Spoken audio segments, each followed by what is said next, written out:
So, for part four of my capstone project, I am going to be focusing on a couple different concepts and literature that are more relevant to sports marketing.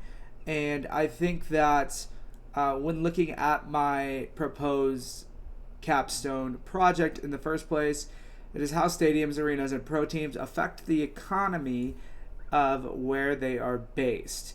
So, we didn't see that. Affect the economy of where they're based, right? So I think that there are three very important things that you have to look at when you're looking about the economical impact of arenas, of stadiums, of professional teams on the location that they are in. First of all, a population.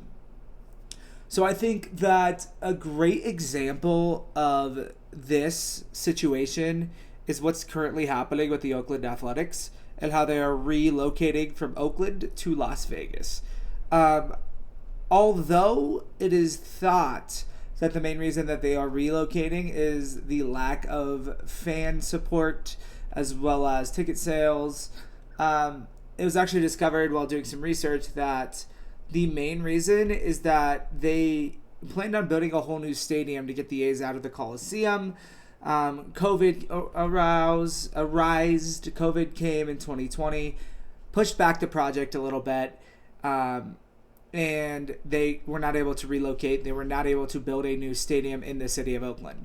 Thus, this led to the owner of the A's trying to find a different location for a new stadium, knowing that his baseball team was not performing well on the field and also not performing financially in a spot where he was comfortable with just keeping things the same and how they were. So we're going to use the A's as an example for this part of my capstone project. And the first thing that you must look at is population, right? So let's look at the population of Oakland. 2023 population of Oakland, we have 436,504 people. So that's a decently sized population. I think it is also important to note the population of San Francisco at over 800,000 people. I think it's important to note that just because it's close-ish to Oakland, meaning that you could argue, although the population is nearly half, you're going to get fans, you're going to get people flooding into your stadium from places like San Francisco and other places in California. So the main issue with the Oakland A's, as we just talked about, was the team was bad. The team still is bad. And the overall support was not there for this team. Another thing that you need to think about is the total number of baseball teams in California. So 5. There are 5 professional MLB baseball teams in California. And so you got the Dodgers, the Padres, the Giants, the A's, and the Angels. So one thing to think about is, why would I go to an A's game, right? When I can drive an hour, 2 hours south or north to go watch a better baseball team, to be a fan of a better baseball team, and to watch a better baseball game. Go to a stadium that is more taken care of. Go watch a product that is overall better because of the overall play, right? So then we go to looking at the population of Las Vegas. Las Vegas is the city that they are moving to. You got about 660,000 people in Las Vegas. What is the big difference between Oakland and Las Vegas?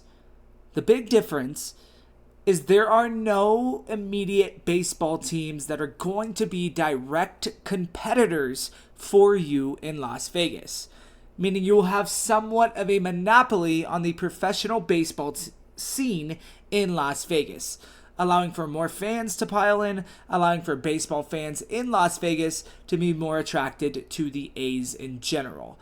I think that this is very important because although you might not think of Las Vegas as a target market for baseball, you can think of Las Vegas as a target market because of the supply and demand factor. There is no baseball, professional baseball in Las Vegas. You bring the Oakland A's there, it's something new. It's something fresh. It's something that baseball fans in Vegas will really love.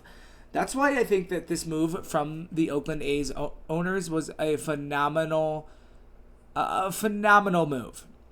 And then you look at the city of Las Vegas itself, right? One of the biggest tourist attractions in America. And they plan to build this new stadium directly on the Strip. So they're going to build a baseball stadium along the Strip in Las Vegas. And when you visit Las Vegas, the place that you are going to be attracted to the most, the place that most tourists will visit, is the Strip. So not only are you getting the Las Vegas locals to come and watch your baseball team because there isn't another, you also have the tourists, which is where most of Las Vegas makes its money, and the place where Las Vegas makes most of its money, which is the Strip. You add all of those factors together, and I think that Las Vegas becomes a great target market for this baseball team with the supply and demand factors and the overall potential revenue from locals in Vegas that have been waiting for a baseball team, as well as the millions and millions of tourists that visit Las Vegas each year that might want to catch a baseball game while they are out there. Finally, the logistics. We kind of just talked about this a little bit with where you're going to build the stadium, Vegas, where the actual stadium is going to be located in Vegas, the Strip. And another important thing that you have to think about is overall profit and potential for profit where you're building this stadium. I don't think it's arguable that Las Vegas is more attractive to go to than a place like Oakland. You're betting on you spending this money to build this stadium that it's going to pay for itself. And I don't see a way that it doesn't when it comes to this new Las Vegas A's team. Considering although they're probably not going to be a great baseball team just because they moved to Vegas, they also are going to have the monopoly we just talked about. They're the only pro team in Vegas in a town that is growing substantially in the pro sports scene, with teams like the Raiders moving there last year as well. You already have the Las Vegas Aces, who are the best WNBA team, or won the WNBA championship the last 2 years before this year. The Liberty were able to take that crown. So it's a growing sports town that is known for sports gambling and sports betting. And it's so surprising to me that it's taken this long for pro teams to get into Vegas, because this seems like a phenomenal target market in general, with the gamblers in Las Vegas, with the sports fans in Las Vegas that spend their times at sportsbook, with the tourists in Las Vegas that might want to come out and go to a pro sporting event, but they didn't have any options. And now you have so many options in Vegas, but only one of each professional team.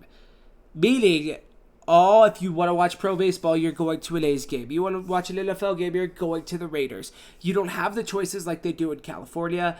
I believe that this is the best example of target market that I have seen in a very long time.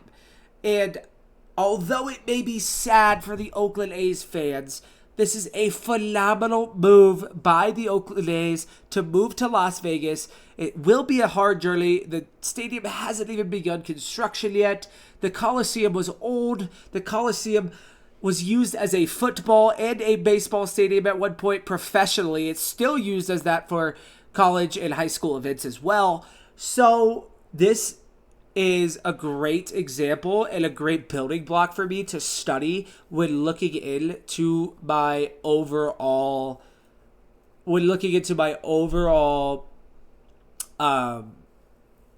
capstone project, right? Because this allows for me to look at what they are doing in Oakland and look at the pros and cons to relocating and building a new stadium and the economic impact that could have overall. So I think I'm hoping that's the right ballpark for, no pun intended, for what this assignment is asking. I also am going to do my reflection essay here. I just love talking more than I like writing. So I think that that's a great idea for me. What are my perceived positive and negative outcomes from the core content areas?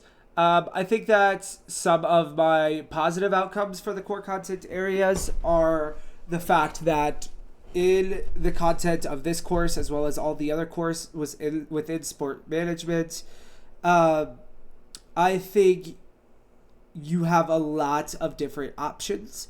Even in this assignment in general, you can talk about sports media or sports marketing, which are my two favorite sides of sports that I would want to work in. I think the overall best thing about the course is the freedom and the options that you are given to follow and do a project on something you love and learn about something you love. When it comes to negatives, I'm not sure about too many negatives overall. I think that it's a capstone course, and you expect it to be difficult and time consuming. I think that being a capstone course, you're going to learn a lot, and you're going to be able to reflect a lot on everything you learned during your entire college career. I don't know if I have any great negatives. Unfortunately, I can't really think of any. What aspect of the content areas do you feel will benefit you the most and the least as you search for a career? Please provide specific examples. So I think the aspect that's going to benefit me the most is actually sitting down and doing a capstone project and investing my time into one specific area of sport. I'm a type of guy that currently has three different jobs in sports doing three different things. We have game management was my Rapids job, stadium operations and field operations. I am in the game presentation scene with the Denver Nuggets, and I'm also in the grassroots marketing scene with the Denver Outlaws as the lead there. So I've sprinkled my talents throughout several areas of sport, and this will allow me to just focus on this one, and it'll allow me to hone in and focus on what I want to do for my capstone project, and maybe even give me a clearer direction of where I want to go in my career. If I really like my capstone, maybe I do need to get into sport finance or sport management, or try to be an executive that makes these kinds of decisions. The least, I think the least would probably be some of the discussion topics are very interesting. I don't feel like, for example, the one where we researched a partner and then gave them critique. I know that's very important in today's age to have an online presence, but for me, I feel like that's somewhere that I thrive is my online presence.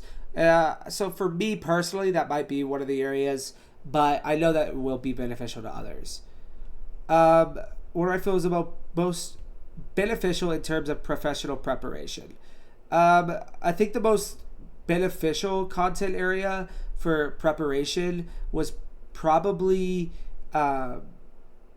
just the resume reviews so far, or that are coming up. I'm very excited for the resume reviews and the ones we have done so far. I think that resumes are very important in today's age, and reviewing them and making sure they're as good as they can be is a great option and something that can really help you propel your career. So I think resume reviews are very important, as well as ways to write effective cover letters and things like that is what I hope to learn about the capstone. How will I use the content delivered to become a change agent? For me, this is a tough question. I think the thing that I want changed the most in sports is the disparity in respect and pay and everything that comes between entry level and higher up management within sport. Although this is an issue in different aspects of the world, of the employment world, I feel it may be a little bit more shown in the sports world because of the things we do, right? In the sports world, you're dealing with high class athletes that can be a little snobby sometimes. And because of that, your executives may not trust you to do certain things, may disrespect you in the way that think you might be not qualified enough to do this and this and this, leading to you not learning enough to get qualifications to grow in the sports world. So I want to be the change agent in the fact I want everybody to be able to grow from their starter level position and work their way up a totem pole, work their way up a ladder to get to a point of success within one organization and not have to move from organization to organization until you find a home. Uh, I don't think the specific content areas fostered any global mindedness. I think it did do a good job of exposing me to other cultures, especially within the U.S. I've done research about stadiums all over the U.S. now, with Oakland being at the forefront of it, with stadiums like SoFi Stadium being a big point for me as well. Recently built, has two football teams playing in it. I think the unique aspect of stadiums is going to be the most important to me. Uh, I think it did help me in my professional and or personal growth. Uh, the outlook on the sports management field as a whole, one thing I didn't realize when I decided I wanted to work in sports was the difficulty it takes and the willpower it takes to work your way up the sports totem pole and the ladder, as I just talked about. I thought it was going to be easy. I thought I was going to break the mold and be the one that got the job at right out of college at 23 years old, and I was going to be phenomenal. Working in sports is difficult, and it sucks sometimes. And you think you're going to be doing things that you're not going to be doing, and you're stuck with the grunt jobs at the base level that nobody wants to do, nobody wants to adhere to, and I've been feeling personally a level of irrelevance at a lot of my jobs, and that has really hurt me and made me emotional lately. Uh, so I think that taking this capstone and taking the sports management program in general has helped me realize how difficult it can be and how there's little nuances to helping yourself improve and battle through those barriers that the sports world can be. Yeah, thank you.